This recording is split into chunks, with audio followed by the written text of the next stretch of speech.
It was just another typical morning for John, a USPS driver who had been working for the post office for several years.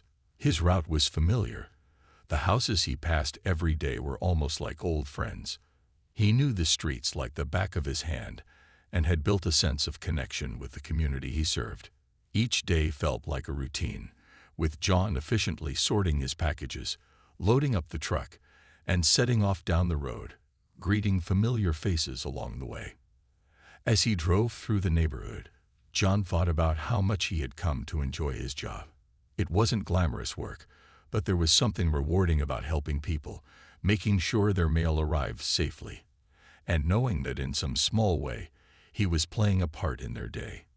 He always took pride in being punctual, making sure to deliver each package on time, as he knew how important it was for people to receive what they were expecting. Today, however, there was something different.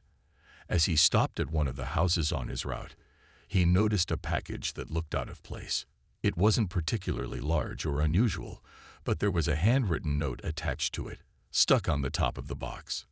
John, feeling curious, picked up the package and read the note quickly. It was brief but full of urgency, and it immediately caught his attention. The note simply read, "Please deliver this package as soon as possible. There is an emergency at the address. Time is critical." John's heart rate quickened. It wasn't every day that he encountered a note like this. As he stood there with the package in his hand, he felt a little uneasy. The sender was unknown to him, and the urgency in the note seemed serious. At first, he thought it might just be a personal request, something someone had written in a hurry, not realizing the impact it might have. But something about it felt different. He wasn't sure if it was the tone of the note or the simple fact that it seemed out of place for such an ordinary day. But John couldn't shake the feeling that something wasn't right. The house the package was meant for belonged to an elderly couple, Mr. and Mrs. Henson, who were always polite and kind to him when he made deliveries. John knew them well, and he couldn't help but wonder if something had happened to them. The thought raced through his mind. Was there a medical emergency? Did one of them fall ill or get injured? As he stood there, unsure of what to do, his mind raced with questions. John wasn't a detective, but he could sense that this was more than just a normal delivery. He felt the weight of the note in his hand and knew he had to act fast. He could leave the package and continue his route as usual, but something told him that would be the wrong thing to do. He didn't want to overreact, but he also didn't want to ignore a potential emergency.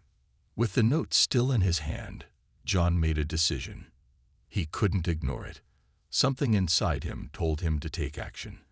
After a brief hesitation, he decided to knock on the door of the Hensons' house and see if everything was all right. If there was a problem, he wanted to make sure he was there to help. As he walked toward the door, John could feel the weight of the moment. His usual deliveries felt far away, and everything seemed different now. It was clear to him that today wasn't going to be just another routine day. This is the expanded version of Part 1. Let me know if you'd like any further changes. John approached the door with a sense of urgency, the weight of the package still in his hands, and the handwritten note firmly lodged in his mind. As he stood there, his fingers hovering over the doorbell, he couldn't shake the feeling that something was off. The note had been so clear, an emergency, a request to act fast. But what kind of emergency? Was it something serious, something life-threatening? He tried to push away the rising worry, but his instincts told him to be cautious, to take this seriously. He rang the doorbell and waited. The seconds stretched on, each one feeling longer than the last. He could hear faint sounds from inside the house, but no one came to the door. John felt a small pang of concern. The elderly couple had always greeted him with a smile whenever he came by. It wasn't like them to ignore the doorbell. He rang it again, a little louder this time, trying to get their attention. Still, no one appeared. For a moment, John wondered if he was just being overly cautious, if maybe everything was fine, and he was making a mountain out of a molehill. He glanced down at the package in his hands again, and the note. The words "time is critical" seemed to echo in his mind. His gut told him this wasn't just a simple mix-up. Feeling a rising sense of urgency, he decided to knock. A sharp, quick knock echoed through the quiet street, breaking the stillness of the morning. The seconds dragged on, but there was no response. John's concern deepened. He knew Mr. and Mrs. Henson were both elderly, and if one of them had fallen or needed help, time could be running out. John didn't hesitate for long. He looked around, scanning the area for any sign of movement, but the house seemed eerily quiet. The windows were shut, and no one seemed to be coming to the door. Something inside him clicked. This was no longer just a delivery. This was a responsibility. He wasn't just the mailman anymore. He was someone who might be able to help. His mind raced, and in a split second, he made a decision. He could call 911, but something inside him told him he needed to do more than that. He couldn't just leave. There was a growing feeling that something was wrong, something that needed immediate attention. John turned around and scanned the yard, looking for another way in. The back door. The garage. His eyes fell on the side of the house, where there was a narrow path that led around to the back.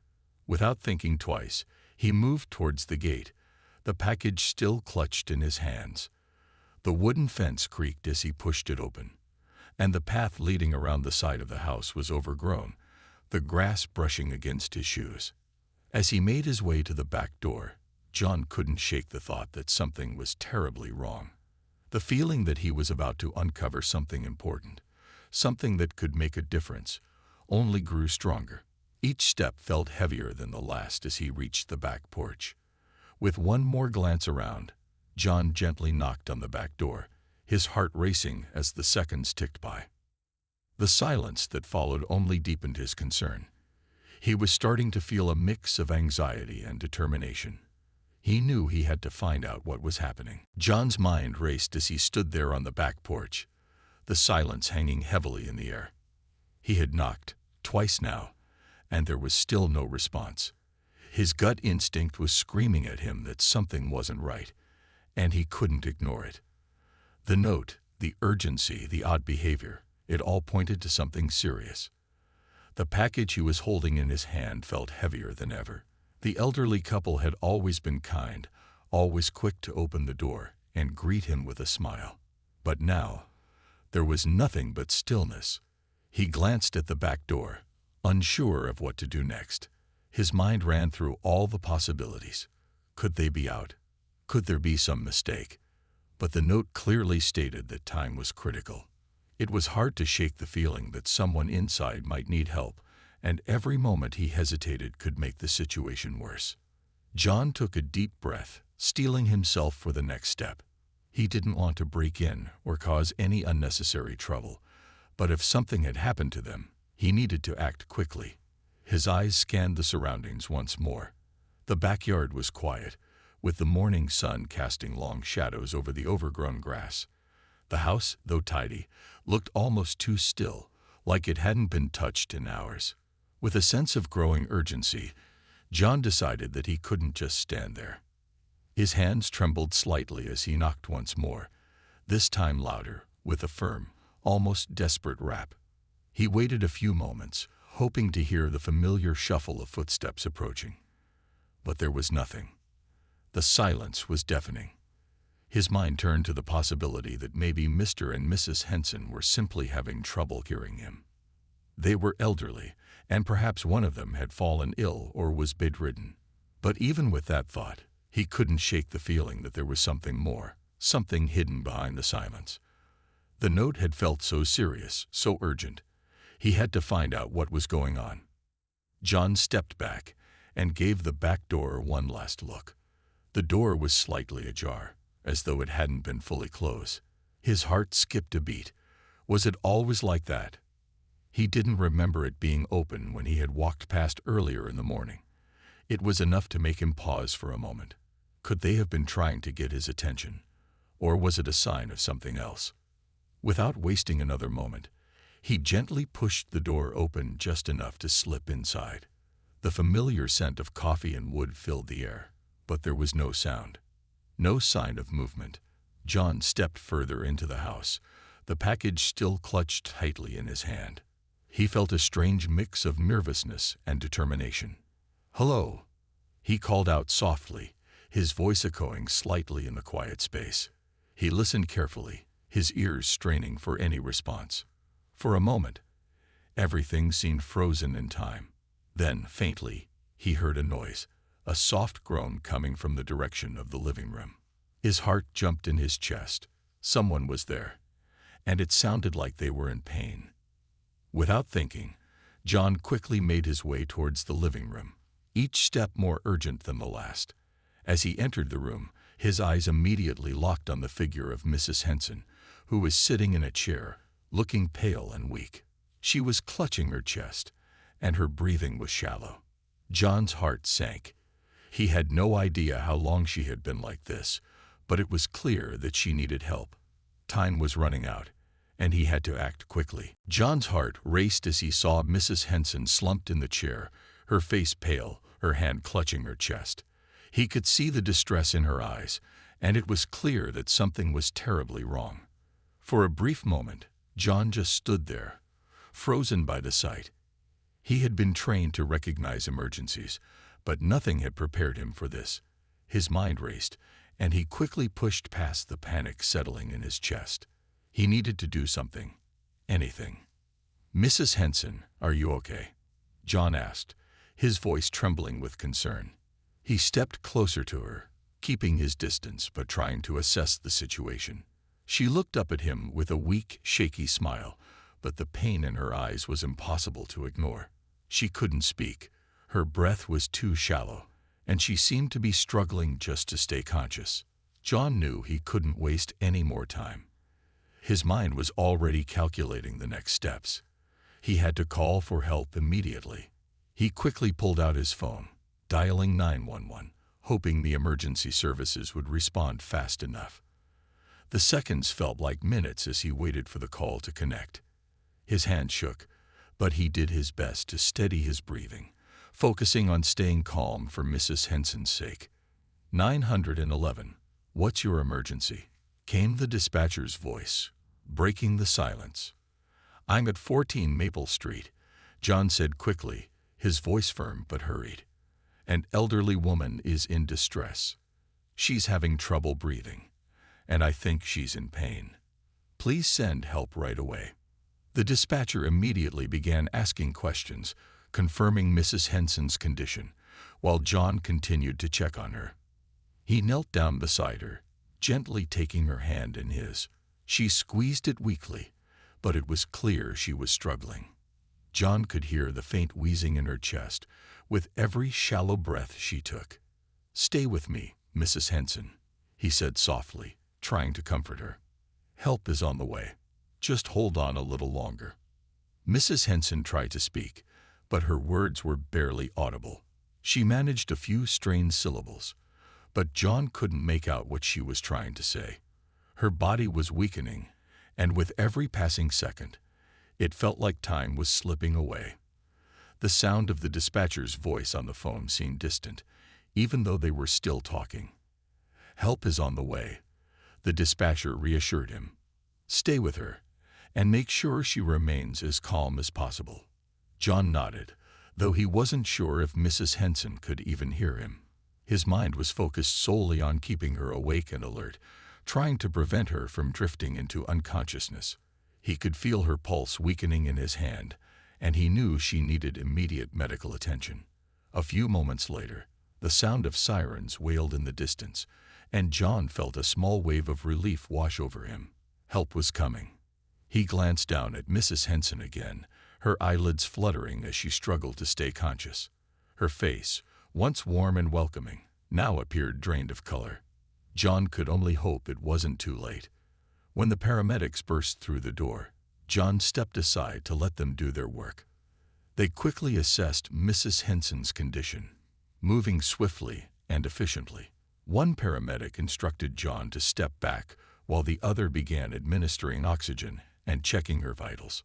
John stood by helplessly for a moment, his hand still gripping the package he had been carrying. The urgency of the situation had made him forget about it entirely, but now he remembered. He gently placed it on a nearby table, feeling a wave of gratitude that he had acted quickly enough to make a difference. As the paramedics worked, John couldn't shake the thought of how close Mrs. Henson had come to being alone in that chair, waiting for help that might not have arrived in time. He felt a deep sense of relief that he had trusted his instincts and taken action when he did. As the paramedics prepared to transport Mrs. Henson to the hospital, one of them looked at John and gave him a small nod of appreciation. "You did the right thing," the paramedic said. "It's good that you acted quickly." John didn't need the praise, but it was reassuring to hear. His job wasn't just about delivering packages. It was about caring for the people in his community. And today, that had made all the difference. As the paramedics carefully helped Mrs. Henson into the ambulance, John stood outside, watching the scene unfold. The sirens blared as the ambulance pulled away, and for a moment, everything felt surreal. He had acted on instinct, unsure of what was really going on, but now that the immediate danger had passed, he felt a rush of relief. Mrs. Henson was in good hands, and she was going to get the care she needed. The moment felt heavy, as if time had paused for just a moment, giving him a chance to catch his breath. John stood there for a few seconds, just taking it all in. He had delivered countless packages, day after day, but today had been different. He had stepped into a situation where his usual routine wasn't enough. It wasn't just about delivering a package. It was about noticing something unusual, taking a chance, and stepping up when it mattered most. The note, the urgency, the worry in Mrs. Henson's eyes. It had all felt like a turning point in his day. A note that seemed so simple at first, with words that could have easily been brushed aside, had turned out to be a lifeline. John couldn't help but think back on the moment when he had read the note and made the decision to act. At that moment, it wasn't about the job or the routine. It was about doing what felt right. He took a deep breath and slowly walked back to the Hensons' house. The silence in the neighborhood had returned, and everything seemed so calm again. But John knew it wasn't just a typical morning. He had been part of something much bigger than delivering a package. His actions had made a difference. He had saved a life, or at least given Mrs. Henson the chance to get the help she desperately needed. John picked up the package that he had placed on the table earlier. The weight of it seemed different now. The note, now wrinkled from his grip, was still there, a reminder of the reason he had acted. He looked at it one last time before putting it into the mail truck. His role as a USPS driver had been transformed in his mind. It wasn't just about the mail. It was about being a part of a community, about showing up for people, even when they didn't ask for it. As he returned to his route, John's thoughts drifted to the Henson family. He wondered how they were doing, how Mrs. Henson was feeling, and if everything had gone well at the hospital. He had done his part, but he couldn't help but feel a lingering concern. He hoped that she was okay, and that, in the end, everything would be all right. He continued on with his deliveries. But now there was a new sense of purpose in his steps. It wasn't just about completing the job. It was about keeping an eye out, looking for the signs that something wasn't right, and making sure people in his community felt cared for. The quiet hum of the truck was comforting now, but there was a part of him that knew this day had changed him. It wasn't just another day at work. It was a reminder that sometimes taking a moment to pay attention could be the difference between life and death. As he finished his deliveries and made his way back to the post office, he felt proud of what he had done. He had acted quickly, and it had made a difference. He might not have been a doctor or a first responder, but in that moment, he had been the person who noticed, the person who stepped in. And that was enough. Later that evening, after finishing his shift and returning to his home, John couldn't shake the events of the day from his mind. It had been a routine delivery, just like any other at first, but everything had changed when he saw that note. The urgency in those few simple words had made him act without hesitation, and now Mrs. Henson was in the hospital receiving the care she needed. He had saved her, or at least helped make sure she wasn't left in a dangerous situation alone. As he sat at his kitchen table, sipping a cup of coffee, John thought about what had happened. He wasn't a hero, he reminded himself. He was just doing his job, doing what anyone else would have done if they had been in his shoes. But still, there was a part of him that felt proud. He had been the one to notice, the one to make the call when things didn't seem right. How many others might have just dropped the package off and moved on? How many might have ignored the note, assuming it was some mix-up or misunderstanding? The more John thought about it, the more he realized that he hadn't just been delivering mail that day. He had been playing a role in someone's life when it mattered most. He had acted when he felt it was necessary, and it made all the difference. He wasn't expecting any recognition or thanks. In fact, the idea of someone calling him a hero made him uncomfortable. But in his heart, he knew that he had done something good, something that had made a positive impact. Later that night, after dinner, John decided to check in on the Henson family. He figured they might be busy, but it couldn't hurt to give them a call. After all, he had been part of their day in a way that no one else had been. He dialed the number and waited for the line to connect. The phone rang a few times before someone finally answered. "Hello," a voice on the other end said, and John immediately recognized it as Mr. Henson. "Hi, Mr. Henson. This is John, the postal driver from earlier today. I just wanted to check in and see how Mrs. Henson is doing." There was a brief silence before Mr. Henson responded, his voice warm but tinged with concern. "Thank you for calling, John. I appreciate you checking in. She's doing much better now. The doctors have her stabilized, and she's resting. It was a close call, though. She wouldn't have made it much longer if you hadn't come by when you did." John felt a small sense of relief wash over him. He hadn't known how serious the situation had been.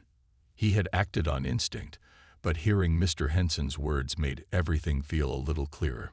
Mrs. Henson had been in critical condition, and if he hadn't noticed the note, who knew what might have happened? "I'm just glad I could help," John said, his voice sincere. "I'm sure everything will be fine now." "Thank you again, John," Mr. Henson said, his voice filled with gratitude. "You saved her today. I don't know what we would have done without you." John felt a lump form in his throat. He hadn't expected that. He hadn't been looking for thanks, but hearing the sincerity in Mr. Henson's voice made him feel something deep inside. He had made a difference in someone's life, and that was all that mattered. As the conversation wrapped up, John hung up the phone and sat there for a moment, reflecting on what had happened. He had been a small part of something important, and it had left a lasting impact on him. The whole experience had reminded him of the importance of paying attention to the little things, of listening to that inner voice when something didn't feel right. It was easy to get lost in the routine, to just go through the motions of everyday life, but today had shown him that sometimes small actions could have a big effect.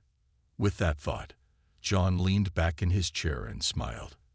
He wasn't looking for praise, but he felt a quiet sense of pride. It was the kind of pride that came from knowing he had done the right thing when it mattered most. As he closed his eyes for the night, he knew that he would never forget this day, the note that led him to act, and the difference he had made. The days following Mrs. Henson's hospitalization seemed to pass in a blur for John. He returned to his usual routine, delivering mail and packages, but his thoughts were often with the Henson family.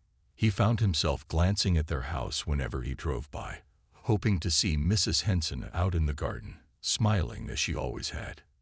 He didn't know exactly what had happened to her after the ambulance left, but he was determined to find out.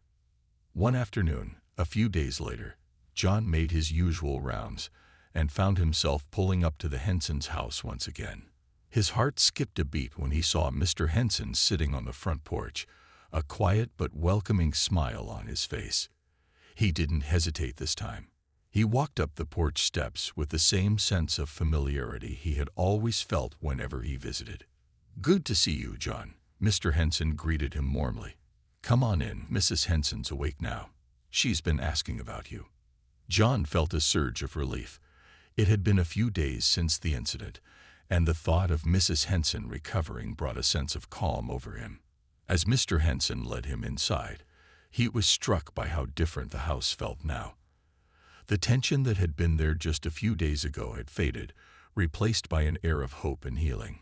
Mrs. Henson was sitting up in the living room, surrounded by pillows, looking much better than the last time John had seen her. Her color had returned, and her smile, though a little weaker than usual, was just as warm.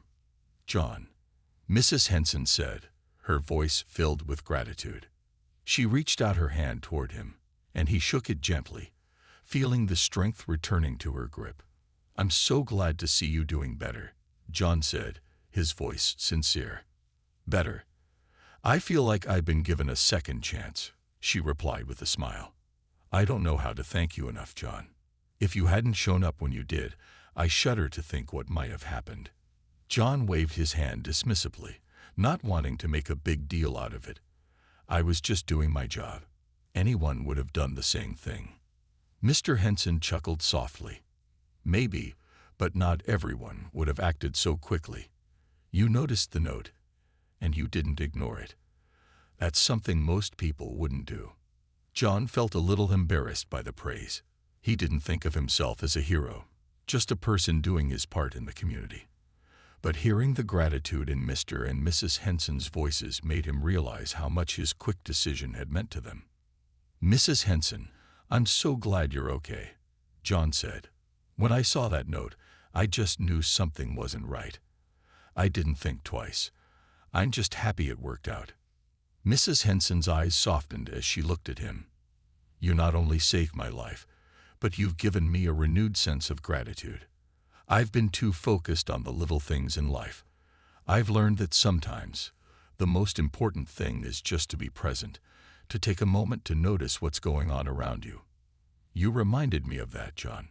John smiled, feeling a sense of warmth in his chest. He hadn't expected such deep words from Mrs. Henson, but her kindness only reinforced what he had already realized. He hadn't just delivered a package that day. He had made a difference. As he left their house later that afternoon, John felt lighter. The weight he had been carrying around for the past few days had lifted, and he knew that the Hensons would be okay. It was moments like these that reminded him why he loved his job, even when it was easy to overlook the importance of what he did. Delivering mail might seem like a small thing, but in the end, it could mean the world to someone who needed help. John's day continued on, but now, whenever he drove past the Hensons' house, he felt a quiet sense of fulfillment. He had done something that truly mattered, and that was all the recognition he needed. The simple act of caring had turned an ordinary day into something unforgettable. As the days went on, John returned to his regular routine, but something had changed. The events of the past week lingered in his mind, constantly reminding him that there was more to life than simply doing his job. He began to appreciate the little moments, the ones that seemed insignificant but often made the biggest difference in someone's life. Delivering mail and packages had always been just a job to him, but now he saw it in a new light. Every interaction, every knock on a door, had the potential to mean something more. The Hensons, especially Mrs. Henson, seemed to have an effect on him that he couldn't shake. Their kindness, their gratitude, and the way they had welcomed him into their home had left a lasting impression. It wasn't just about saving Mrs. Henson's life. It was about being part of something larger than himself. He had been there when they needed him most, and in a way that felt more important than anything else. One afternoon, as John drove through the familiar neighborhoods, he passed the Hensons' house again. This time, he slowed down, taking a moment to look at it. The front porch was empty, but the windows were open, and he could see Mrs. Henson inside, sitting in a chair by the window. She was reading a book, looking healthy and relaxed. John felt a warm sense of pride swell in his chest. She was doing well, and it was because of the choice he had made to act when it mattered. Over time, John's relationship with the Hensons grew. He would stop by their house now and then to check in, just to make sure everything was okay. They would chat for a few minutes, exchanging stories about life, about the neighborhood, and about small things that made each day unique. It wasn't anything extraordinary, but it meant the world to him. In those moments, he realized that it wasn't just about being a postal worker. It was about being present in the lives of the people he served. The sense of community that had always been there, quietly tucked away in his daily routine, began to feel more real to him. John started paying more attention to the little things around him. The elderly neighbors who waved at him, the kids who ran to grab their packages, the couples who stopped to chat for a few minutes. All of it mattered, and he had never fully realized that until now. His job had become more than just a way to earn a paycheck. It had become a way to make a difference in people's lives, even in the smallest of ways. As he continued his deliveries, John found himself thinking back to that day when everything had changed. He had been a simple mailman, just following his route. But in that moment, he had stepped up when it mattered. He had trusted his instincts, listened to that quiet voice inside him telling him to act, and it had made all the difference. That night, as John sat in his quiet home, reflecting on everything that had happened, he realized that he was no longer the same person. He had seen the power of small actions and how they could have a ripple effect, changing not only the course of someone else's life, but his own as well. He wasn't a hero, he knew that. But in his own way, he had done something important. He had been there when someone needed him most, and that was enough. John smiled to himself, feeling a sense of contentment settle over him. He had learned something valuable that day, something he would carry with him always.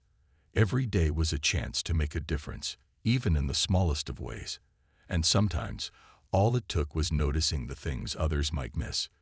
With that thought, John closed his eyes and drifted off to sleep, knowing that the world, even in its quiet corners, was full of opportunities to help, to connect, and to make life a little better for someone else.